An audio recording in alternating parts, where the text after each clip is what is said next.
Hi everyone, so this is really out of my comfort zone, so I apologise for any mumblings or ramblings, but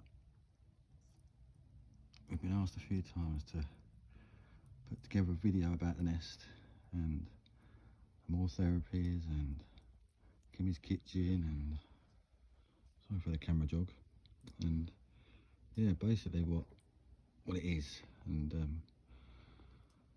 how it started, and what it's kind of doing, and what the bigger picture is, and our current situation as well. So I'll try and keep it brief, but essentially what you're looking at is our back garden. We moved here about 5 years ago, in fact 2016 I believe. It was an empty garden, so everything that you see has kind of just happened, and I mean that when I say that, because everything that has happened in terms of where we're at right now with everything, it's just kind of organically happened, with no real set plan, or always with the intention of trying to somehow be a service to others, and yeah, just used our own experience and through life, both myself and Kimmy, and just share that stuff. So yeah, we moved here in 2016, and the first structure that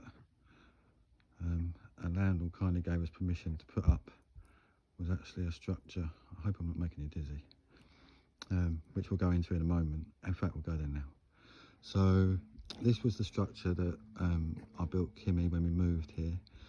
It's essentially a timber cabin, but it was the home of Amore Therapies, which was the first thing that started here. Beautiful thing. So Amore Therapies is a 5-year-old holistic and complementary therapy practice. Kimmy's trained in over 15 different beautiful complementary and holistic therapy practices and treatments, of which she's been offering to members of the public, and more recently, really proud to say that we were contacted by the CEO of Hertfordshire Mind Charity Network, and invited Kimmy and a team of therapists, including myself, to go and deliver a number of holistic therapy treatments to 65 of Hertfordshire Mind Network senior staff, as a way of saying thank you for the incredible work that they do, helping and supporting people with mental health, which, as we all know, even if it's not been ourselves, we've certainly experienced or know someone that's suffered, particularly in these ongoing times of turbulence and disconnection for us all. So yeah, this is the home of the exercise bike. Amore Therapies, where, I mean, the energy and just the energy and the vibe in here is just, it's something that this phone is not quite picking up, but immediately felt the moment you walk in. So if ever you find yourself in a position where you want to nurture your beautiful soul, which is something that so many of us don't do, and to be honest is something that we try and do here, in terms of giving people tools and ways and understandings of why they're so important to nurture our souls, and to really acknowledge the stuff that soul's gone through in our lives, which actually brings us to the home of the nest, the place where those stories are shared, and they're shared in a place of absolute acceptance, compassion, non-judgment, place where things are shared, they're just received, and sometimes it's that forgotten art of listening, true listening, without the need to respond, just holding whatever's shared in compassion and love. So yeah, that's Amore Therapies. If we had space, I mean, it's happening anyway, but at the end of this video we'll explain where we are at the moment, but the relationships that we have with people like Hearts Mind Network now, and being able to offer empowerment programs and bespoke care packages for their clients, and able to draw down funding for those programs. Kim is able to offer certified and legally bound certificates in those healing modalities and issue them to these beautiful souls that, to be honest, are just looking for a bit of a purpose, just looking for, yeah, a place to be heard and seen without judgment. So this is the yurt. It's a beautiful structure, traditional yurt, Mongolian yurt, lattice walls and stuff. So as you can see, there's a lot of instruments laying around, so I won't go into too much detail, but sound therapy, sound healing, group sound baths, gong baths is something that we also do here. So yeah, this is the circle where men and women gather. So women on a Wednesday at 7 p.m, men on a Thursday. Some of the candles have gone out. But these circles started back in 2018, really and truthfully through both Kim and I's own healing journeys and my own recovery. My story is a recovery from chronic alcohol and drug addiction, and after trying to deal with that in various different ways, including private rehabs and various different other fellowships, and the penny clicked really when I took the focus away from myself and tried to understand where the disease of addiction actually came from, in terms of her humanity, which led me really on a path of connecting with some beautiful people from different indigenous cultures from around the world, where it's that true connection in community, in those spaces where we can go to share what's going on for us. Right now, well, I'll come back to that in a minute, but right now you'll see me walking down to the community fire pit. Again, a magical space, but in a place where people, not so surprisingly, feel at home. So fire is something and an element which I love to work with particularly.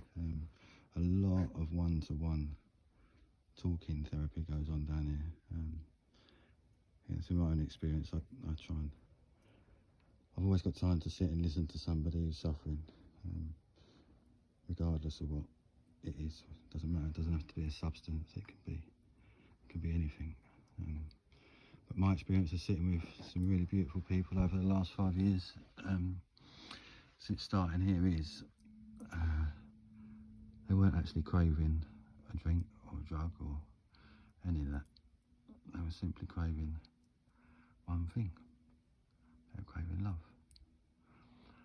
And yeah, when you listen to some of the stories of trauma that those beautiful souls have been through, the men's and the women's circles, again, they're nothing new. They're places that used to be available in communities, but through conditioning, I believe, in the Western society particularly, and disconnected by technology and stuff, we've not only become disconnected from our communities and our cultures, but in terms of our families as well.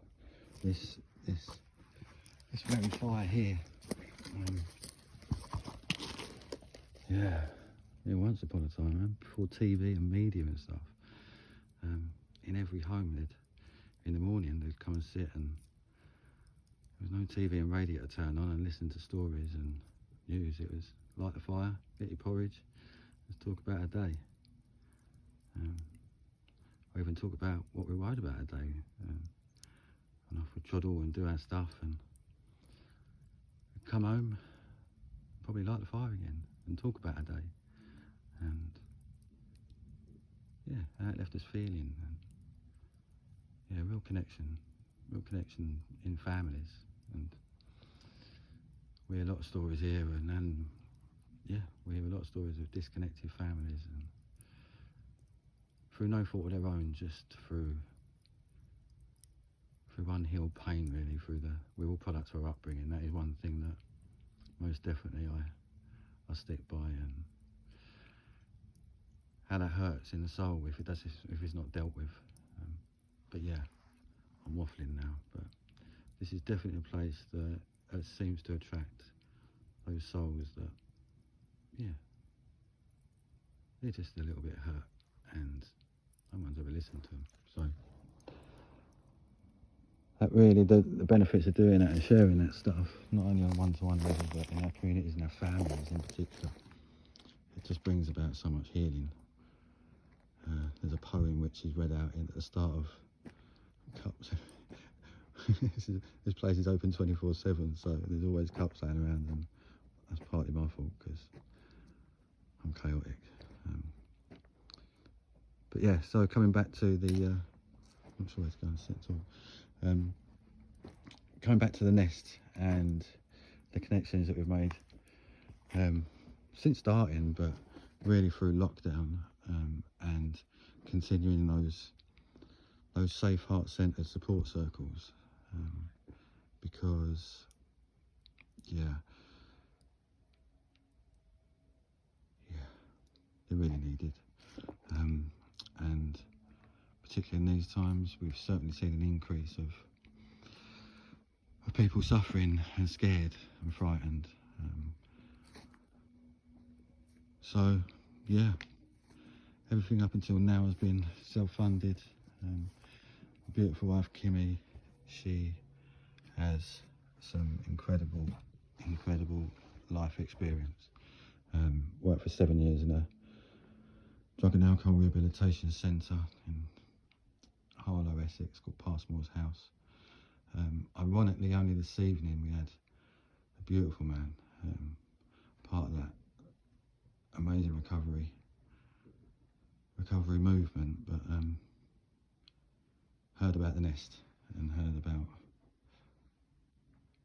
it was being shared in groups and coming up in people's groups, I think, in therapies and stuff. So we had a beautiful meeting tonight, and can now look at ways and how we can be of service as a voluntary sector to those people that are just overwhelmed, including our beautiful NHS.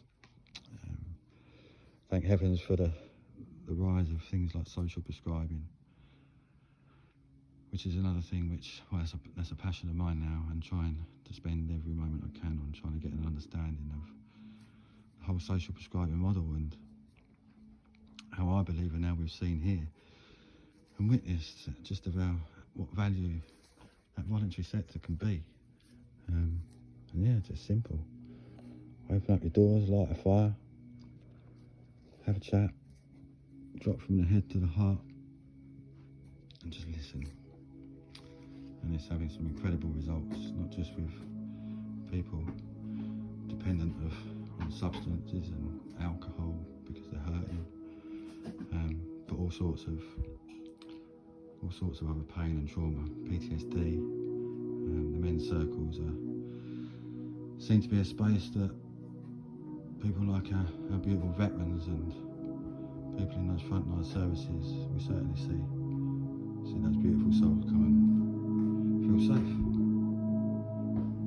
safe to share in non-judgment and love without conditions. So yeah, I'm kind of waffling now, but one of the reasons for this video is, as much of a beautiful space as it is, and it really is, it truly is, it is privately rented. We've been here for 5 years now. Due to COVID, this particular business was forced to close, so we took a hit financially. Yeah, my business also took a hit. I wasn't able to work because my work requires face-to-face meetings, so we weren't able to pay our rent for, I think it was about 10 months in total, and got into some arrears, and the result of that is about 2 weeks ago we got the dreaded letter and notice of intended eviction, and they're dealing with that as we speak. So Yeah. In terms of numbers, we did sit down and work it out just to try and give an idea when we're talking to people like the Amazing Hertfordshire Mind Network.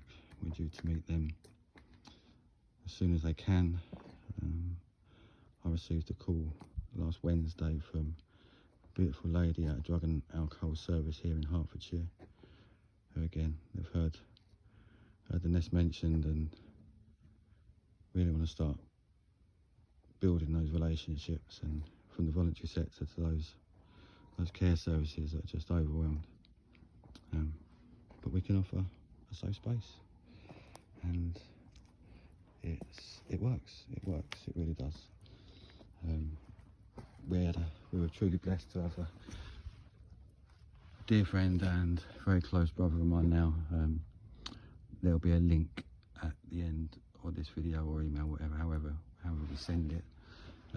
His name is Wayne William Snellgrove. He's a Canadian First Blood native, but also a survivor of the 60s Scoop genocide movement. And for those that don't know,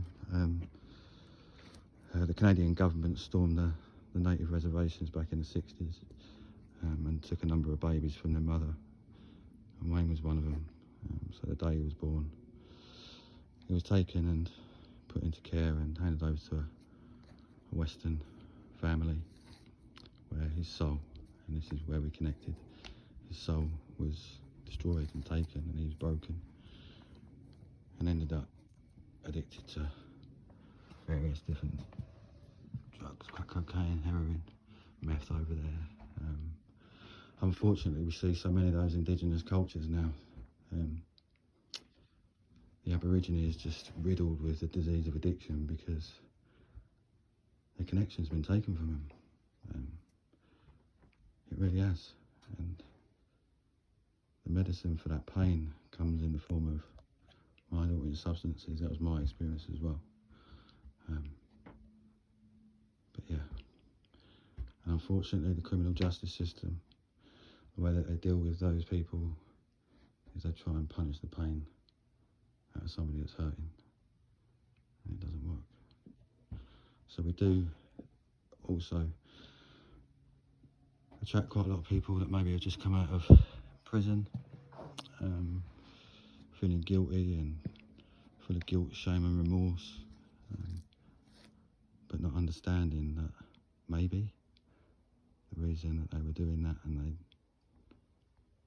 were behaving like that, and like all those shattered and traumatized souls I just mentioned, when you sit and listen to them and you sit and hear their stories around a fire,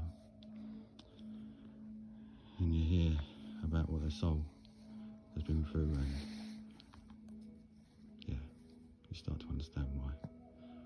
So we're all products of our upbringing, and that includes what love we're given, what attention we're given, how we heal from relationships before we move on to the next.